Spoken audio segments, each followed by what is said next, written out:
Thanks everybody for showing up. My name is Jared. I'm an engineer on the TensorFlow Lite team. Today I will be giving a very high-level overview with a few deep dives into the TensorFlow Lite stack, what it is, why we have it, what it can do for you. Again, this is a very broad topic, so there will be some follow-up here, and if you have any questions, feel free to interrupt me, and this is meant to be enlightening for you.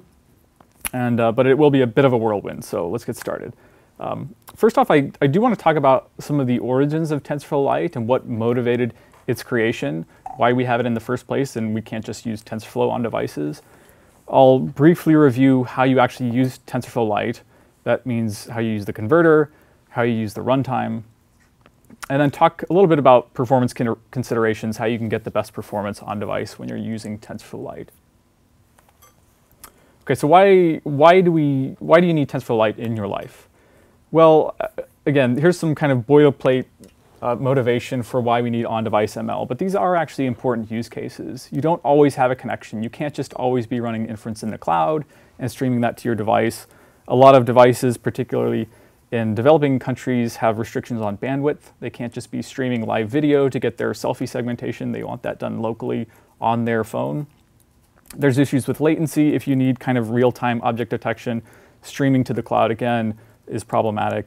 And then there's issues with power. On a mobile device, often the radio is using the most power on your device. So if you can do things locally, particularly with a hardware backend like a DSP or an NPU, you will extend your battery life. But along with mobile ML execution, there are a number of challenges with memory constraints, with the kind of low-powered CPUs that we have on mobile devices. There's also a very kind of fragmented and heterogeneous ecosystem of hardware backends. This isn't like the cloud where often you have a primary provider of your acceleration backend with, say, NVIDIA GPUs or TPUs, but there's a large class of different kinds of accelerators, and there's a problem of how can we actually leverage all of these. So again, TensorFlow works great on large powered, well-powered devices in the cloud, locally on beefy workstation machines. But TensorFlow Lite is not focused on use cases. It's focused on the edge. So stepping back a bit, we've had TensorFlow for a number of years, and why couldn't we just trim this down and run it on a mobile device? This is actually what we call the TensorFlow Mobile project, and we tried this. And after a lot of effort and a lot of hours and blood, sweat, and tears, we were able to create kind of a reduced variant of TensorFlow with a reduced operator set and a trimmed down runtime, but we were hitting kind of a lower bound on where we could go in terms of the size of the binary. And there was also issues in how we could make that runtime a bit more extensible, how we could map it onto all these different kinds of accelerators that you get in a mobile environment. And while there have been a lot of improvements in the TensorFlow ecosystem with respect to modularity, it wasn't quite where we needed it to be to make that a reality. How small memory we need to get to? In memory? Yeah, pre-map is still too much. So this is just the binary size. Yeah, that's so in-app size. In terms of memory, it's highly model dependent. So if you're using a very large model, then you may be required to use lots of memory. But there are different considerations that we've taken into account with TensorFlow Lite to reduce the memory consumption. The binary size, how small is it? With TensorFlow Lite? Yeah. So the core interpreter runtime is 100 kilobytes. Okay. And then with our full set of operators, it's less than a megabyte. So TFMini was a project that shares some of the same origins with TensorFlow Lite. And this was effectively a tool chain where you could take your frozen model, you could convert it, and it did some kind of high-level operator fusings, and then it would do code gen, and it would kind of bake your model into your actual binary. And then you could run this on your device and deploy it. And it was well tuned for mobile devices, but again, there are problems with portability when you're baking the model into an actual binary. You can't always stream this from the cloud and kind of rely on this being a secure path, and it's often discouraged. And this was more of a first-party solution for a lot of vision-based use cases and not a general-purpose solution. So enter TensorFlow Lite. Lightweight machine learning library for mobile embedded devices. The goals behind this were making ML easier, making it faster, and making the kind of binary size and memory impact smaller. And I'll dive into each of these kind of a bit more in detail in terms of what it looks like in the TensorFlow Lite stack. But again, the chief considerations were reducing the footprint in memory and binary size, making conversions straightforward, kind of having a set of APIs that were focused primarily on inference. So you've already crafted and authored your models. How can you just run and deploy these on a mobile device? And then taking advantage, again, of mobile-specific hardware like these ARM CPUs, like these DSPs and NPUs that are in development. So let's talk about the actual stack. TensorFlow Lite has a converter where you ingest the graph def, the saved model, the frozen graphs. You convert it to a TensorFlow Lite specific model file format, and I'll dig into the specifics there. There's an interpreter for actually executing inference. There's a set of ops, a kind of we call it the TensorFlow Lite dialect of operators, which is slightly different than the core TensorFlow operators. And then there's a way to plug in these different hardware accelerators. Just walking through this briefly, again, the converter spits out a TF Lite model. You feed it into your runtime. It's got a set of optimized kernels and then some hardware plugins. So let's talk a little bit more about the converter itself and things that are interesting there. It does things like constant folding. It does operator fusing, where you're baking the activations and the bias computation into these high-level operators like convolution, which we found to provide a pretty substantial speed up on mobile devices. Quantization was one of the chief considerations with developing this converter, supporting both quantization aware training and post-training quantization. And it was based on flat buffers. So flat buffers are kind of an analog to protobufs, which are used extensively in TensorFlow, but they were developed with more real-time considerations in mind, specifically for video games. And the idea is that you can take a flat buffer, you can map it into memory, and then read and interpret that directly. There's no unpacking step. And this has a lot of nice advantages. You can actually map this into a page, and it's clean. It's not a dirty page. You're not dirtying up your heap. And this is extremely important in mobile environments where you are constrained on memory, and often the app is going in and out of foreground, and there's kind of low memory pressure. And there's also a smaller binary size impact when you use flat buffers relative to protobufs. So the interpreter, again, was built from the ground up with mobile devices in mind. It has fewer dependencies. We try not to depend on really anything in base. We have very few absol dependencies. I already talked about the binary size here. It's quite a bit smaller than the minimum binary size we were able to get with TensorFlow Mobile was about 3 megabytes for just the runtime, and that's without any operators. It was engineered to start up quickly. That's kind of a combination of being able to map your models directly into memory, but then also having a static execution plan where during conversion, we basically map out directly what the sequence of nodes that would be executed. And then for the memory planning, basically there's a pass when you're running your model where we prepare each operator, and they kind of queue up a bunch of allocations, and those are all baked into a single pass where we then allocate a single block of memory, and tensors are just used into that large contiguous block of memory. We don't yet support control flow, but I will be talking about that later in the talk. It's something that we're thinking about and working on, and it's on the near horizon for actual shipping models. So what about the operator set? So we support float and quantized types for most of our operators. A lot of these are backed by kind of hand-tuned neon and assembly-based kernels that are specifically optimized for ARM devices. Rui is our newest gem backend for TensorFlow Lite, and it was built from the ground up with kind of mobile execution in mind, embedded execution. We support about 120 built-in operators right now. You will probably realize that that's quite a bit smaller than the set of TensorFlow ops, which is probably into the thousands by now. I'm not exactly sure. So that can cause problems, but I'll dig into some solutions we have on the table for that. I already talked about some of the benefits of these high-level kernels having fused activations and biases. And then we have a way for you to kind of, at conversion time, stub out custom operators that you would like. Maybe we don't yet support them in TF Lite, or maybe it's a one-off operator that's not yet supported in TensorFlow, and then you can plug in your operator implementation at runtime. So the hardware acceleration interface, we call them delegates. This is basically an abstraction that allows you to plug in and accelerate subgraphs of the overall graph. We have NNAPI, GPU, Edge TPU, and DSP backends on Android. And then on iOS, we have a Metal delegate backend. And I'll be digging into some of these in their details here in a few slides. OK, so what can I do with it? Well, I mean, this is largely a lot of the same things that you can do with TensorFlow. There's a lot of speech and vision-related use cases. I think often we think of mobile inference as being image classification and speech recognition, but there are quite a few other use cases that are being used now and are in deployment. We're being used kind of broadly across a number of both first-party and third-party apps.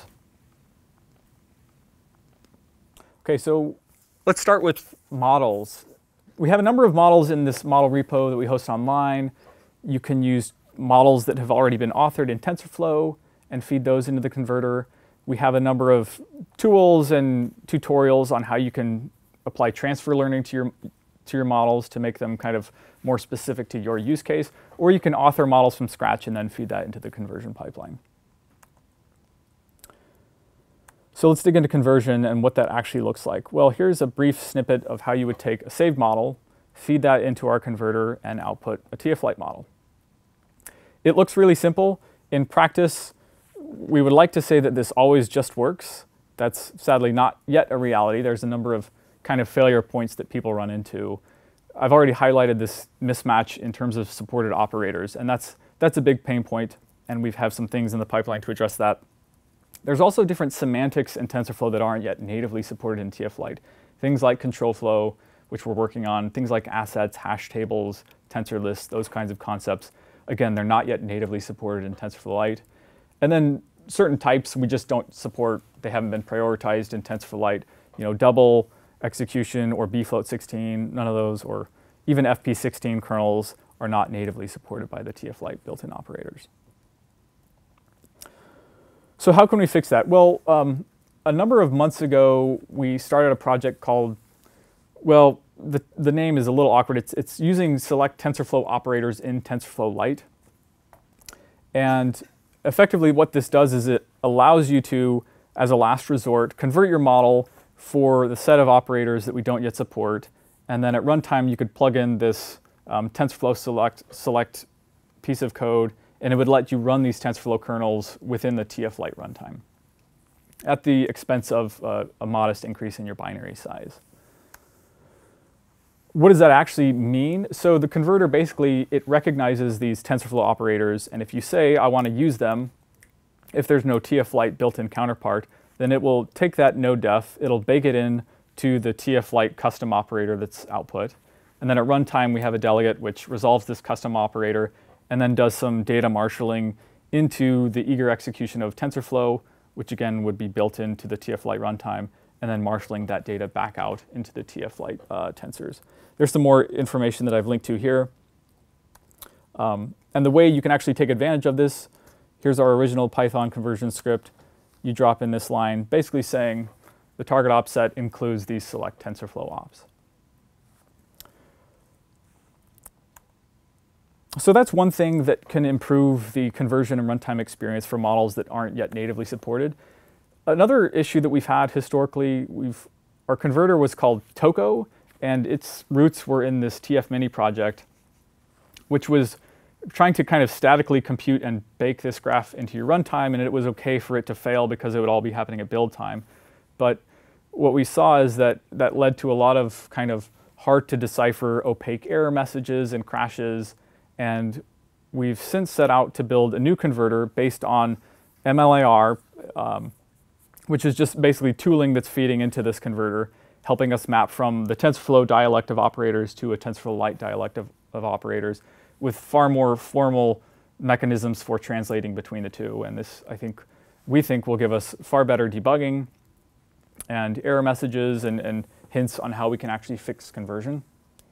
And the other reason that kind of motivated this switch to a new converter was to support control flow.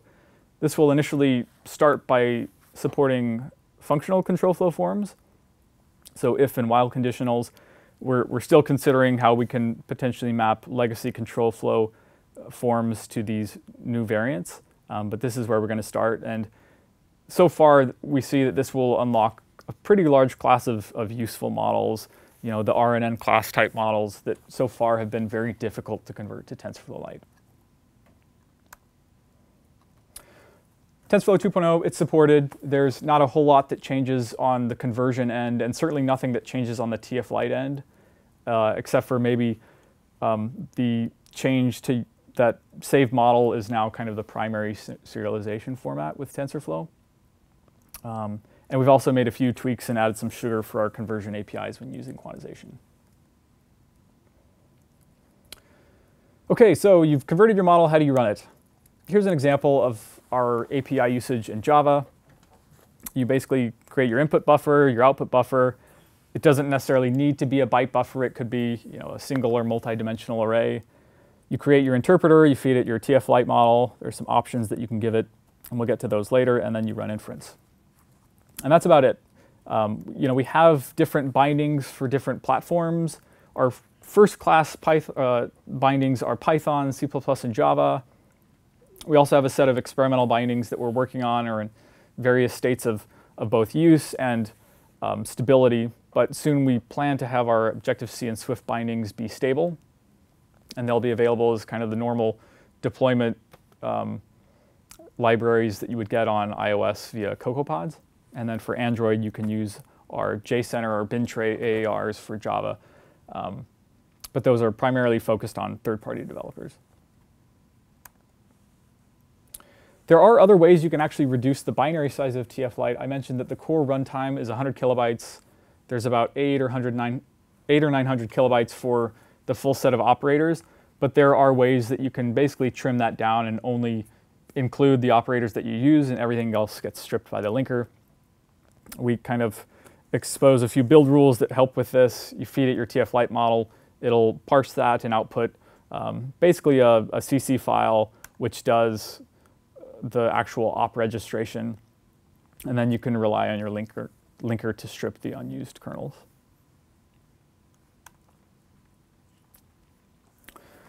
OK, so you've got your model converted. It's up and running. How do you make it run fast? So we have a number of tools to help with this. We have a number of backends that I talked about already. And I'll be digging into a few of these to highlight how they can help and how you can use them. So we have a benchmarking tool. It allows you to identify bottlenecks when actually deploying your model on a given device. It can output profiles for which operator is taking the most amount of time. It lets you plug in different backends and explore how this actually affects inference latency. Here's an example of how you would build this benchmark tool. You would push it to your device. You would then run it. You can give it different configuration options. And we have some helper scripts that kind of help do this all atomically for you. What does the output look like? Well, here you can get a breakdown of timing for each operator in your execution plan. You can isolate bottlenecks here. And then you can get a nice summary of where time is actually being spent. And in the information there is just about operation type, or do you also know if it's the earlier convolutions in the network or the later convolutions in the network or something like that? Yeah, so there's kind of two breakdowns. One is the run order, which actually is every single operator in sequence. Mm-hmm. And then there's a summary where it coalesces each operator into a single class. And you get a nice summary there. So this is useful for one, identifying bottlenecks. If you have control over a graph, then and the authoring side of things, then you can maybe tailor the topology of your graph. But otherwise, you can file a bug on the TF Lite team, and we can investigate these bottlenecks and identify where there's room for improvement. But it also affords it affords you, I guess, the chance to explore some of the more advanced performance techniques, like using these hardware accelerators. I talked about delegates.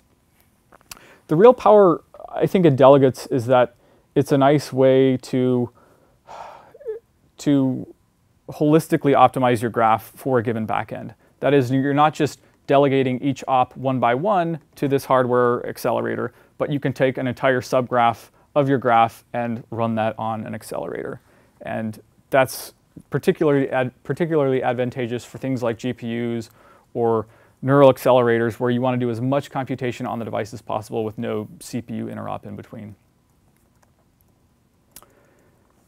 So NNAPI is the abstraction in Android for accelerating ML.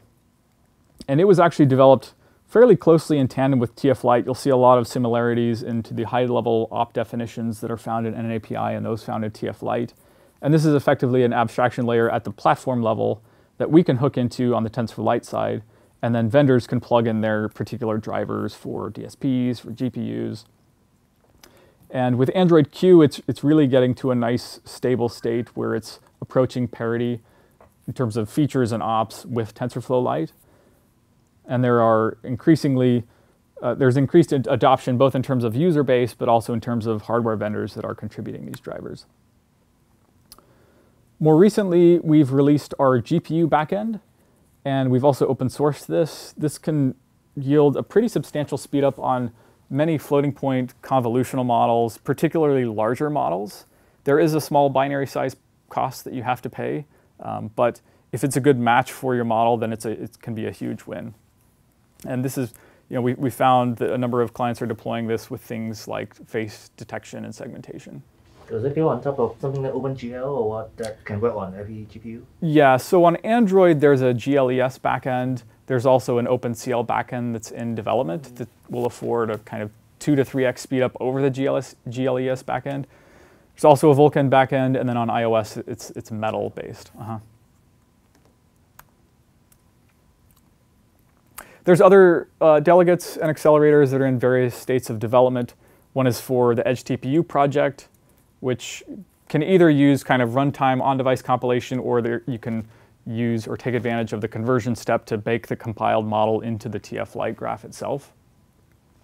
We've also announced at Google I/O support for Qualcomm's Hexagon DSPs that we'll be releasing publicly soonish. And then there's some more kind of exotic optimizations that we're making for the floating point CPU backend. So how do you take advantage of some of these backends? Well, here is kind of our standard usage of the Java APIs for inference. If you want to use NNAPI, you create your NNAPI delegate, you feed it into your model options, and away you go. And it's quite similar for using the GPU backend. There are some more sophisticated and advanced techniques for both NNAPI and GPU interop. This is one example where you can basically use a GL texture as the input to your graph. That way you avoid needing to copy and marshal data back and forth from CPU to GPU. What are some other things we've been working on? Well, the default out-of-the-box performance is something that's critical, and we recently landed a pretty substantial speed up there with this RUI library. Historically, we've used what's called GemLoP for quantized matrix multiplication, and then Eigen for floating point multiplication. RUI was built from the ground up basically to reach throughput much sooner in terms of the size of the inputs to, say, a given matrix multiplication operator. Whereas, more desktop and cloud-oriented matrix multiplication libraries are focused on like peak performance with larger sizes. And we found that this, for a large class of convolutional models, is providing at least a 10% speed up, but then on kind of our multi-threaded floating point models, we see 2 to 3 times the speed up. And then the same on more recent hardware that has these neon dot product intrinsics. There's some more optimizations in the pipeline. We're also looking at different types, sparse FP16 tensors to take advantage of mobile hardware, and we'll be announcing related tooling and feature support soonish. Okay, so a number of best practices here to get the best performance possible. Just pick the right model. We find a lot of developers come to us with Inception, and it's hundreds of megabytes, and it takes seconds to run inference when they can get just as good accuracy, sometimes even better, with an equivalent MobileNet model. So that's a really important consideration. We have tools to improve benchmarking and profiling. Take advantage of quantization where possible. I'm going to dig into this in a little bit, how you can actually use quantization, and it's really a topic for itself. And there will be, I think, a follow-up session about quantization, but it's a cheap way of reducing the size of your model and making it run faster out of the box on CPU. Take advantage of accelerators, and then for some of these accelerators, you can also take advantage of zero copy. So with this kind of library of accelerators and many different permutations of quantized versus floating point models, it can be quite daunting for many developers, probably most developers, to figure out how best to optimize their model and get the best performance. So we're thinking of some more and working on some projects to make this easy. One is just accelerator whitelisting. When is it better to use, say, a GPU or NNAPI versus the CPU? Both local tooling to identify that for, say, a device you plugged into your dev machine, or potentially as a service where we can farm this out across a large bank of devices and automatically determine this. There's also cases where you may want to run parts of your graph on different accelerators. Maybe parts of it map better to a GPU or a DSP. And then there's also the issue of when different apps are running ML simultaneously. Say you have a hotware detection running at the same time you're running selfie segmentation with a camera feed, and they're both trying to access the same accelerator. How can you coordinate efforts to make sure everyone's playing nicely? So these are things we're working out. We plan on releasing tooling that can improve this over the next quarter or two. So we talked about quantization. There are a number of tools available now to make this possible. There are a number of things being worked on. In fact, yesterday we just announced our new post-training quantization path that does full quantization. I'll be talking about that more here in the next couple of slides. Actually, going back a bit, we've long had what's called our legacy quantized training path, where you would instrument your graph at authoring time with these fake quant nodes, and then you could use that to actually generate a fully quantized model as the output from the TF Lite conversion process. And this worked quite well, but it can be quite painful to use and quite tedious. And we've been working on tooling to make that a lot easier to get the same performance, both in terms of model size reduction and runtime acceleration speed up. What about the accuracy? It seems like training time, you'd get better accuracy. Yeah, you generally do. So, you know, we first introduced this post-training quantization path, which is hybrid, where we're effectively just quantizing the weights and then dequantizing that at runtime and running everything in FP32. And there was an accuracy hit here. It depends on the model, how bad that is, but sometimes it was, you know, far enough off the mark from quantization-aware training that it was not usable. And so that's where, so again, with the hybrid quantization, there's a number of benefits. I'm flying through these slides just in the interest of time.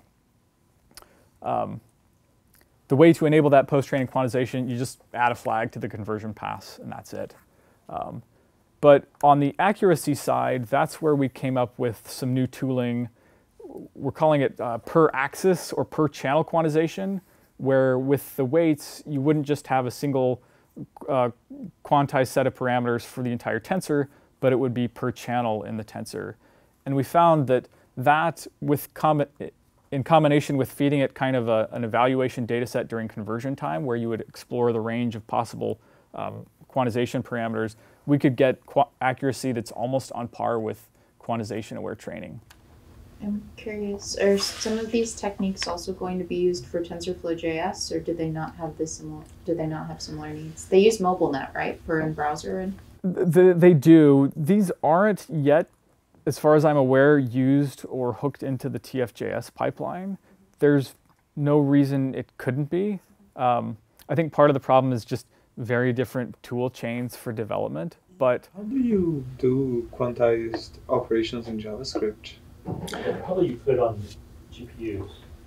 Yeah, I mean, I think the benefit isn't as clear, probably not as much as if you were just quantizing to FP16. That's where you probably get the biggest win for TFJS. In fact, I left it out of these slides, but we are actively working on FP16 quantization. You can reduce the size of your model by half, and then it maps really well to GPU hardware. But I think one thing that we want to have is that quantization is not just a TF Lite thing, but it's kind of a universally shared concept in the TensorFlow ecosystem. And how can we take the tools that we already have that are sort of coupled to TF Lite and make them more generally accessible?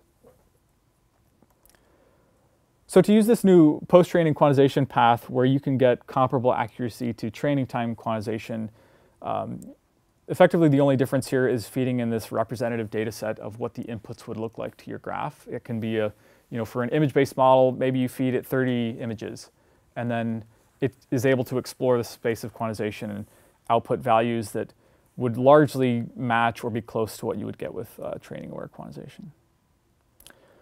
We have lots of documentation available. We have a model repo that we're going to be investing heavily in to expand this. What we find is that a lot of TensorFlow or not even TensorFlow developers, app developers will find some random graph when they search Google or GitHub and they try to convert it and it fails.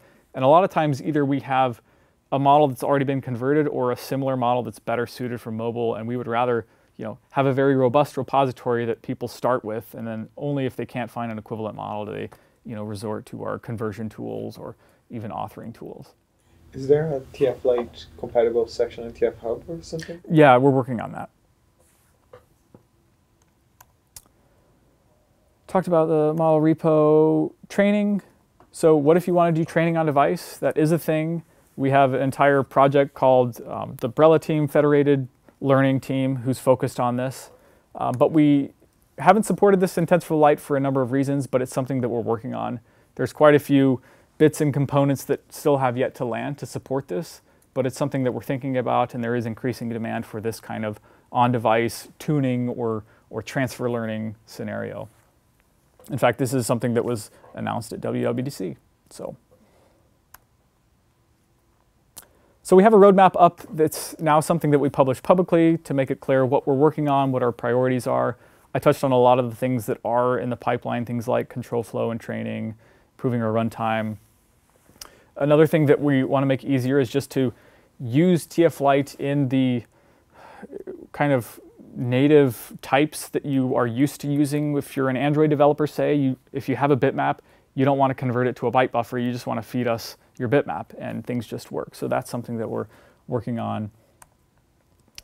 A few more links here to authoring apps with TF Lite, different roadmaps for performance and model optimization. And that's it. So any questions, any areas you would like to dive into more deeply? So just a quick question. So why does quantization has more impact on fully connected in R and then for component? Sorry, what's for the speed up? Oh, why does it? Yeah, So this one slide.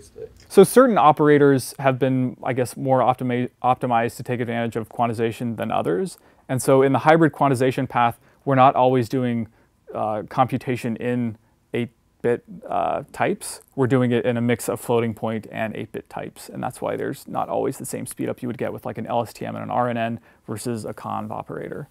So you mentioned that TF Lite is on billions of mobile devices. How many apps have you seen added to the Play Store that have TF Lite in? Tim would have the latest numbers. I want to say it's into the tens of thousands, but I don't know that I can say that. It's certainly in the several thousands, but we've seen pretty dramatic uptick though, just tracking Play Store analytics. And in the near term, are you thinking more about trying to increase the number of devices that are using TF Lite, or trying to increase the number of developers that are including it in the applications that they build? I think both. I mean, there are projects like the TF Micro where we want to support actual microcontrollers and running TF Lite on extremely restricted low power ARM devices. So that's one class of efforts. We have seen demand for actually running TF Lite in the cloud. There's a number of benefits with TF Lite, like the startup time, the lower memory footprint, that do make it attractive. And some developers actually want to run the same model they're running on device in the cloud. And so, there is demand for having like a proper x86 optimized backend. But at the same time, I think one of our big focuses is just making it easier to use, meet developers where they're at. And part of that is a focus on creating a very robust model repository and more idiomatic APIs they can use on Android or iOS and use the types they're familiar with. And then just making conversion easy. Right now, if you do take kind of a random model that you found off the cloud and try to feed it into our converter, chances are that it will probably fail. And some of that is just teaching developers how to, convert just the part of the graph they want, not necessarily all of the training bits surrounding it. But part of it is just adding the features and types to TF Lite that would match the semantics of TensorFlow. I mean, I will say that in the long run, we want to move toward a more unified path with TensorFlow and not kind of live in somewhat disjoint worlds where we can take advantage of the same core runtime libraries, the same core conversion pipelines and optimization pipelines. So that's things that we're thinking about for the longer term future. Yeah, and also in terms of like longer term, I'm wondering what's the implication of the ever increasing network speed on the design of TF Lite, say 5G or whatever, which might be orders of magnitude faster than the current. Will you be able to take advantage of this? We haven't thought a whole lot about that, to be honest. I mean, I think we're still kind of betting on the reality that there will always be a need for on-device ML. I do think, though, that 5G probably unlocks some interesting hybrid scenarios where you're doing some on-device, some cloud-based ML, and I think for a while the fusion of on-device hardware detection, as soon as the OK Google is detected, then it starts feeding things into the cloud. That's kind of an example of where there is room for these hybrid solutions, and maybe those will become more and more practical. Okay, everyone's going to run to your desk and start using TensorFlow Lite after this. You probably already are, right? If you have one of the however many apps that was listed on Tim's slide, right? I mean, yeah, if you've ever done OK Google, then you're using TensorFlow Lite. Yeah. Awesome. Thank you. Thank you.